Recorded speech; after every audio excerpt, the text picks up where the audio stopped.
Hello दोस्तों, welcome to movie explain in Hindi. आज की वीडियो में हम 2024 में रिलीज हुई थ्रोपोल इस मूवी को एक्सप्लेन करेंगे। अगर आप चैनल पर नए हो तो चैनल को सब्सक्राइब कर देना और बेल आइकन भी प्रेस करके रखना ताकि चैनल पर आने वाली हर नई मूवी एक्सप्लेनेशन वीडियो की आपको नोटिफिकेशन मिल जाए। दोस्तों, इस मूवी में ऐसे ऐसे सीन है जिन्हें देखकर आपकी आंखें खुली की खुली रह जाएगी। अगर आप इस मूवी को पूरा देखना चाहते हैं तो वीडियो के एंड तक बने रहे। मैं आपको बताऊंगा कि आप इस मूवी को कैसे देख सकते हो। तो चलो दोस्तों, मूवी एक्सप्लेनेशन वीडियो को शुरू करते हैं।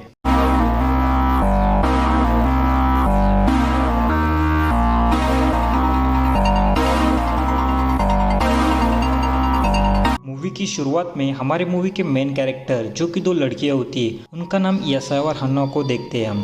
दोस्तों, दरअसल उन दोनों का एक बीएफ होता है, उसका नाम जोजो होता है। दरअसल दोस्तों, वे तीनों लिविंग में रहते थे। अभी हम देखते हैं कि वे तीनों बहुत ही ज़्यादा आपस में एंजॉय कर रहे थे। वो क्या एंजॉय कर रहे थे ये आपको बताने की ज़रूरत नहीं लगती, क्योंकि आप तो समझदार ही हो। आगे हम देखते हैं कि वे तीनों बैठकर बातें करते और जोक पर हंसते हुए दिखाई देते। तभी हन्ना अपना मोबाइल निकालकर एक जीकैश नाम से गेम खेलने लगती। तभी ईसाई कहती है कि क्या इस गेम से कैश इजीली निकाल सकते हैं क्या, जहाँ पर उनका भी अब जोजो उन्हें समझाता है कि कैश इस ऐप से इजीली निकाला जा सकता है। तभी हम देखते हैं कि हन्ना गेम जीत जाती है। तभी वे तीनों खुशी से उछल पड़ते हैं। तभी ईसाई कहते हैं कि वैसे भी हम अमीर हैं, हमें पैसे की कोई भी ज़रूरत नहीं है, पर ऐसे मिलेंगे तो कोई दिक्कत ही नहीं है। आगे हम देखते हैं कि हन्ना, यसा और उनका बीएफ सोफे पे बैठकर इधर उधर की बातें कर रहे थे।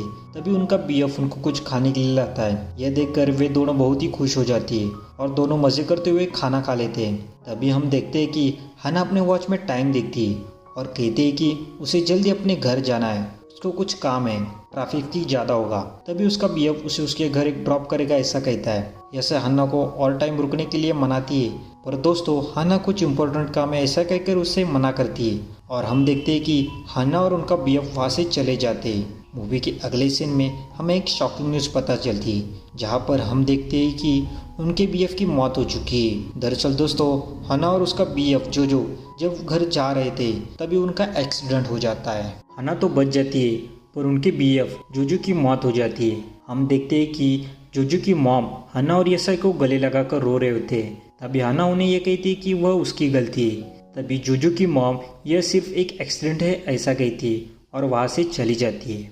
मूवी के अगले सीन में हम देखते हैं कि रात में हन्ना उसके बीएफ जोजो की याद में रो रही थी।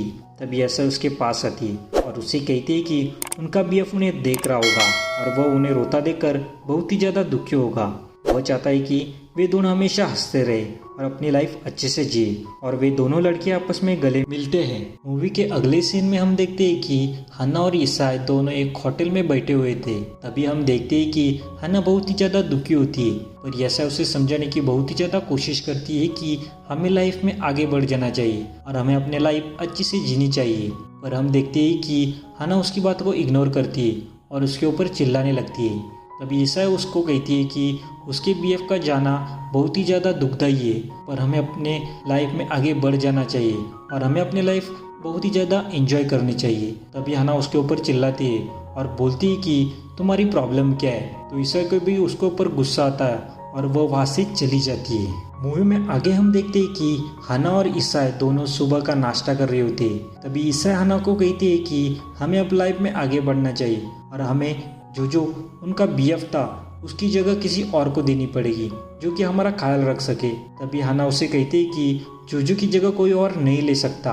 तभी ऐसा उसे कहते हैं कि हमें अब मानना पड़ेगा कि जोजो इस दुनिया में नहीं है और हमें उसकी जगह किसी और को देनी ही पड़ेगी। इसके अलावा हमारे पास कोई ऑप्शन ही नहीं है। और हन्ना लास्ट में इस बात को मान जाती है और हम ट्राई करेंगे ऐसा कहती है। अगले सीन में हम देखते हैं कि हन्ना और यसाई दोनों डेट पर जाने का तय करती है और हम देखते हैं कि वे दोनों डेट पर गए, जहाँ पर वह एक होटल में और उनके सामने एक लड़का बैठा हुआ है। दरअसल दोस्तों, वह लड़का दिखने में बहुत ही ज़्यादा खूबसूरत होता है और उस लड़के को भी वे दोनों लड़कियां बहुत ही ज़्यादा अच्छी लगने लगी थी। बाद में हम देखते हैं कि यसाई उस लड़के को अपने घर में लेकर जाती है, जहाँ पर वे दोनों लड़कियाँ उस लड़के के साथ एंजॉय करने लगती है। बहुत टाइम तक एंजॉय करने के बाद हम देखते हैं कि अचानक से हन्ना रोने लगती है, क्योंकि उससे उनका बीएफ जोजो की याद आने लगी थी। तब यसाई उस लड़के को अपने घर जाने के लिए कही थी और हन्ना को मत रो ऐसा समझाने लगती है। मूवी में आगे हम देखते हैं कि हन्ना रात के टाइम पर एक होटल में बैठकर खाना खा रही थी।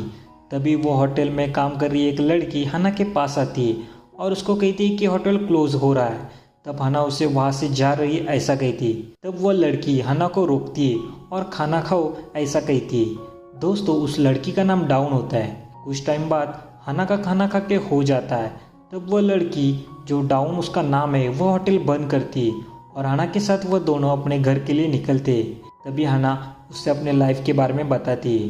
वो कहती है कि वह और यसाई दोनों साथ में रहते हैं और दोनों का रिश्ता बहुत ही अच्छा है, पर यसाई दूसरे लड़कों को अपने घर पर बुलाती है और उनके साथ एंजॉय करती है। उसे वह अच्छा नहीं लगता, इसीलिए वह बहुत ही ज़्यादा दुखी है। इसीलिए वह घर के बाहर ज़्यादा रहती है क्योंकि वह अपना टाइम घर के बाहर ज़्यादा से ज़्यादा स्पेंड कर सके। तब डाउन उसे कहते कि उसे ऐसा नहीं करना चाहिए।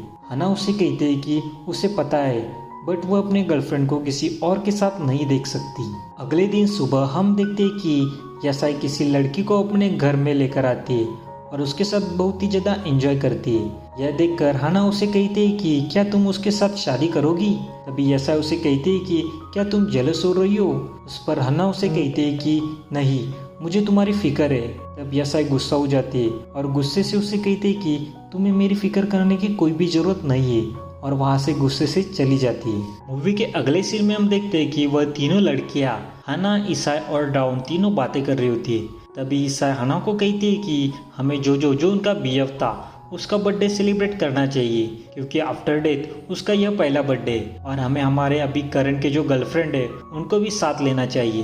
तब हना उसे कहती है कि क्या तुम्हारा दिमाग तो खराब नहीं हो चुका है, हम हमारी एक्स का बर्थडे हमारे करंट के साथ कैसे मना सकते हैं। तभी ऐसा उसे कहते हैं कि हम तो लाइफ में मूव ऑन कर चुके हैं और हमें इससे कुछ लेना देना नहीं है। मुझे तो सिर्फ कोई तो चाहिए जिसके साथ मैं उसका बर्थडे सेलिब्रेट कर सकूं। तो हना भी लास्ट में मान जाती है। आगे हम देखते हैं कि वह तीनों लड़कियां डाउन के होटल में जोजो का बर्थडे सेलिब्रेट करते हैं और केक भी काटते हैं। तभी खाना खाते समय ईसाई डाउन को कहती है कि क्या इससे पहले तुम्हारा किसके साथ अफेयर था, क्या तुम्हारी कितनी गर्लफ्रेंड थी। तब डाउन उससे कहते हैं कि मेरी 3 गर्लफ्रेंड थी और सब ने मुझे धोखा दे दिया है, इसलिए मैं एक अच्छी लड़की की तलाश में हूँ जो कि मुझे मिल चुकी है। तभी हम देखते हैं कि ईसाई की वहाँ पर बोलती बंद हो जाती है। खाना खाने के बाद डाउन प्लेट धोने के लिए अंदर लेकर जाती है। तब हम देखते हैं कि हना और ईसाई दोनों बातें कर रही थी। तब हना कहती है कि अब वह घर छोड़ रही है क्योंकि उसको लगता है कि उसकी एक्स और उसकी करंट गर्लफ्रेंड एक साथ एक घर में कैसे रह सकते हैं, और उसने दूसरा अपार्टमेंट भी देख लिया है जहाँ पर वे दोनों खुशी खुशी से रह सकते हैं। ईसाई उसे कहते हैं कि तुम खुशी से यहाँ से जा सकती हो। और तब हम देखते हैं कि जब हना वहाँ से चली जाती है तब ईसाई रोने लगती है क्योंकि वह नहीं चाहती कि उसकी एक्स उसके घर से चली जाए। बर्थडे सेलिब्रेट करने के बाद तीनों लड़कियां घर चली जाती है, जहाँ पर हम देखते हैं कि हना और डाउन दोनों बातें कर रही होती है। तब हना रूम में चली जाती है क्योंकि उसे कुछ पीने के लिए लाना था। तब ईसाई वहाँ पर आ जाती है और ईसाई और डाउन दोनों बातें करने लगती है। तब डाउन ईसाई से कहती है कि मुझे पता है तुम दोनों किस हालत से गुजर चुके हो और तुम दोनों ने किस किस कठिनाइयों का सामना किया है, पर मुझे ऐसा लगता है कि तुम दोनों को अलग नहीं होना चाहिए, तुम दोनों अच्छे फ्रेंड बनकर भी आगे रह सकते हो। तो ईसाई उससे कहती है कि तुम कितनी अच्छी लड़की हो और तुम कितनी समझदारी से बातें करती हो। आगे हम देखते हैं कि ईसाई वहाँ से चली जाती है और वहाँ पे हना अंदर से कुछ पीने के लिए लेकर आती है। मूवी के अगले सीन में हम देखते हैं कि वे तीनों लड़कियां एक रूम में होती है जहाँ पर तीनों लड़कियां आपस में बहुत ही ज्यादा एंजॉय कर रही होती है। दरअसल दोस्तों डाउन को भी ईसाई अच्छी लगने लगी थी और ईसाई को भी डाउन अच्छी लग रही थी। तो तीनों लड़कियां आपस में बहुत ही ज्यादा एंजॉय करती है और अपनी लाइफ बहुत अच्छे से गुजारने लगती है। मूवी के एंड में हम देखते हैं कि ईसाई और हना दोनों जोजो की तस्वीर के सामने बैठे हुए और दोनों उसकी यादों में खोए हुए रहते हैं। यहाँ पर ही दोस्तों इस मूवी का एंड हो जाता है। दोस्तों यह मूवी एक्सप्लेनेशन वीडियो आपको अच्छी लगी हो तो वीडियो को लाइक और चैनल को सब्सक्राइब करना मत भूलना, और मूवी कैसी लगी मुझे कमेंट में जरूर बताना। और दोस्तों इस मूवी को अगर आप देखना चाहते हैं तो मेरे टेलीग्राम चैनल को ज्वाइन कर लो, जिसकी लिंक मैंने डिस्क्रिप्शन में दी है। तो चलो दोस्तों मिलते हैं अगले वीडियो में, तब तक के लिए good bye, be safe and be healthy.